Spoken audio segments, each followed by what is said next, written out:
What I want to spend more time on is VARK here. This is bottom of 34, Roman numeral 5.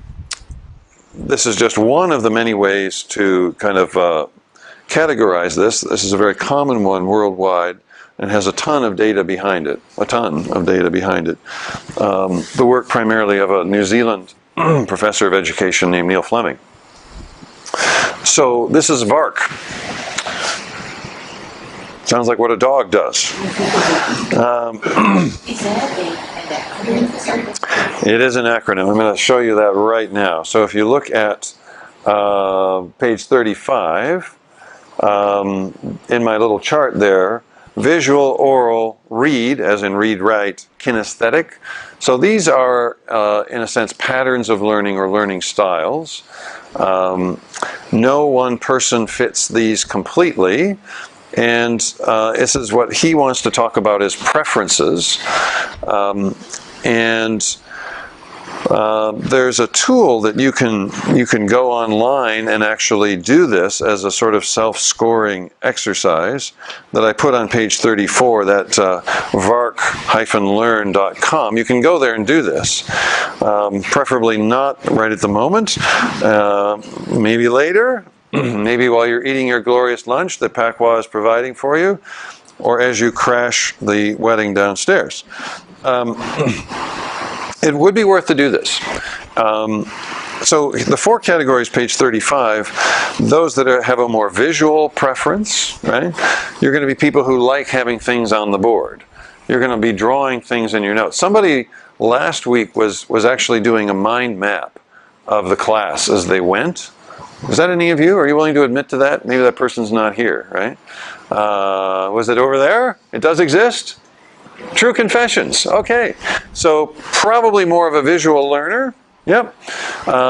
Oral, really a preference for hearing, right? For oral learning. The read-write, people who like books and pages and lists and documents. And people that produce 157-page handouts. And kinesthetic, right, the more hands-on, right, that just means the embodied and the physical in a sense, more literally, but it's really the practice, experimentation, doing stuff, hands-on, right. Kindergarten is definitely that way. So over the page 36, just a little bit of examples about all of that. The visual charts and maps and graphs and hands-on and drawing this, putting stuff on the board. The more visual kinds of presentation. Some people love that. They learn best from that. They get comfortable when that's happening.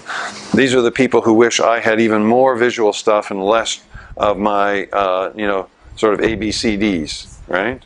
There's a few visual things in what I'm doing. There's a lot of charts in what I'm doing. My own, when I do this sort of exercise, I'm mostly read-write with quite a bit of visual, right? Not so much the other ones, right? So just in terms of how I learn, right? The oral in terms of spoken information, oral feedback and all that. The read-write and the more kinesthetic. So page 37 has got teachers and their preferences, right? You see that?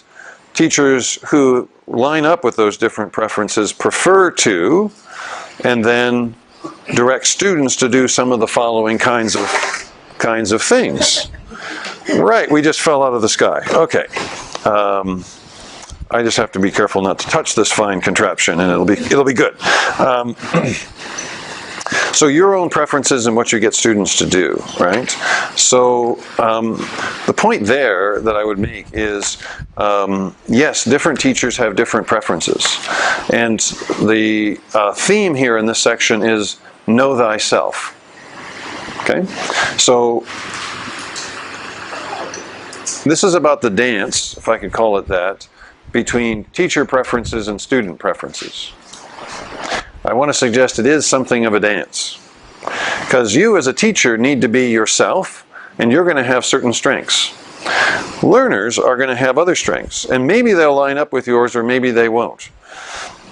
Self-awareness and consciousness about your own preferences as you know them, and your learners and what you know about their preferences is a very helpful thing. Okay? So you can imagine what happens if, say, me as a read-write preference person, primarily, with quite a bit of visual, that's how you get the sort of experience that you're having, in these notes, for instance, and in a lot of the ways that I operate. But let's just assume that all of you were visual learners, right? And I was operating in my usual kinds of way, and all of you had a very strong preference in another direction. There's going to be some conflict. You're not going to be very comfortable. You might be thinking, this isn't helping me very much.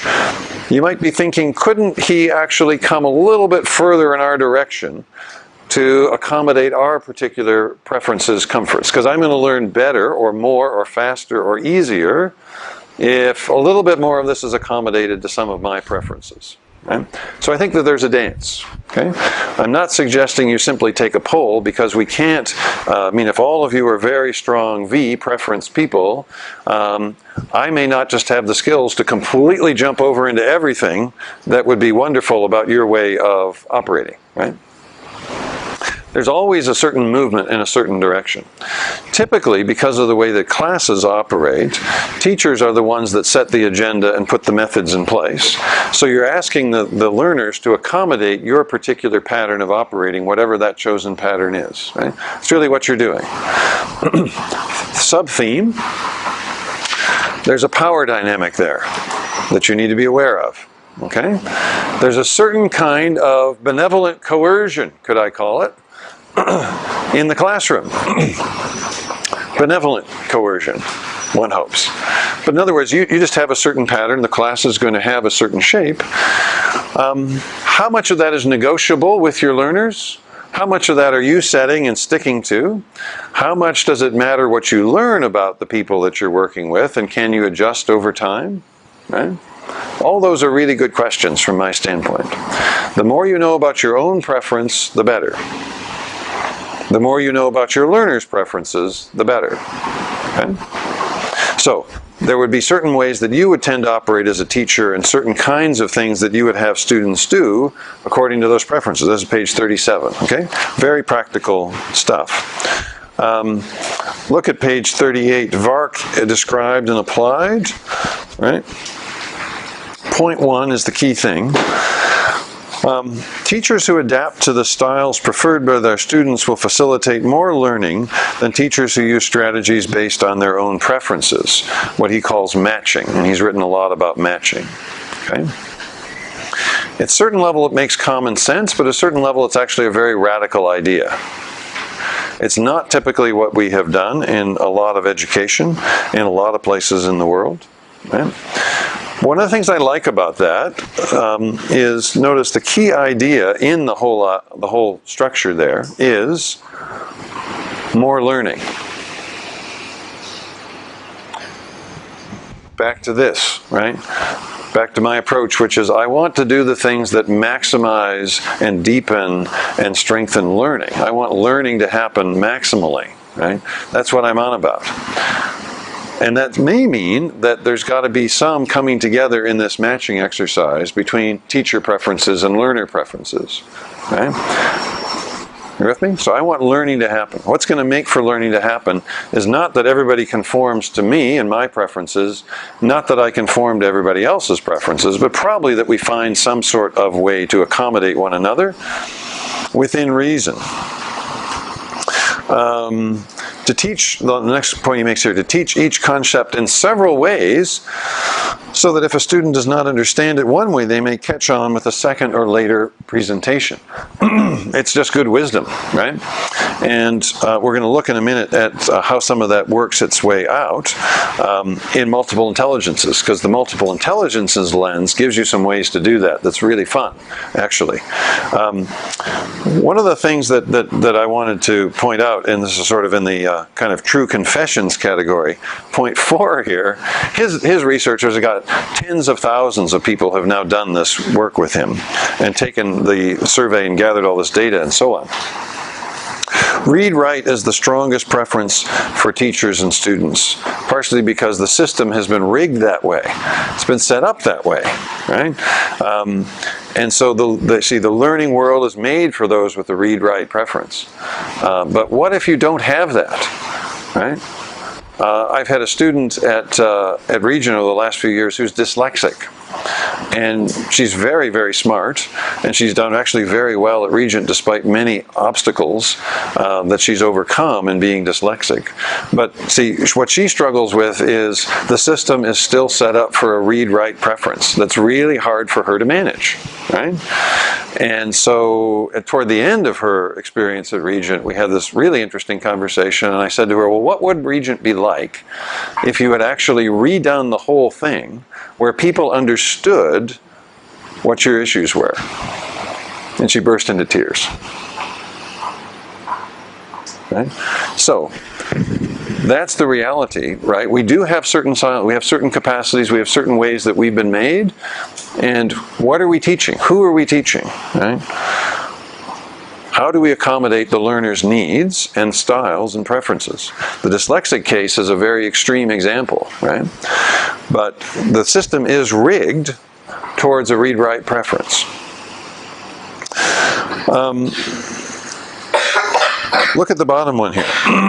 Point 7, when a student with a kinesthetic preference, hands-on, practice, take me on a field trip, show me how it works, let me get my hands on the Play-Doh kind of approach, right? And little preference for read-write meets a teacher with a strong read-write, little preference for kinesthetic, what might be the result? What do you say? What would be the result? Minimal learning, all right? What else would be a result? Frustration. What else? Bored? Yeah. And see, and back to this level here, if you're bored, you're not likely to be very motivated. If you're not motivated about learning, what learning is going to happen?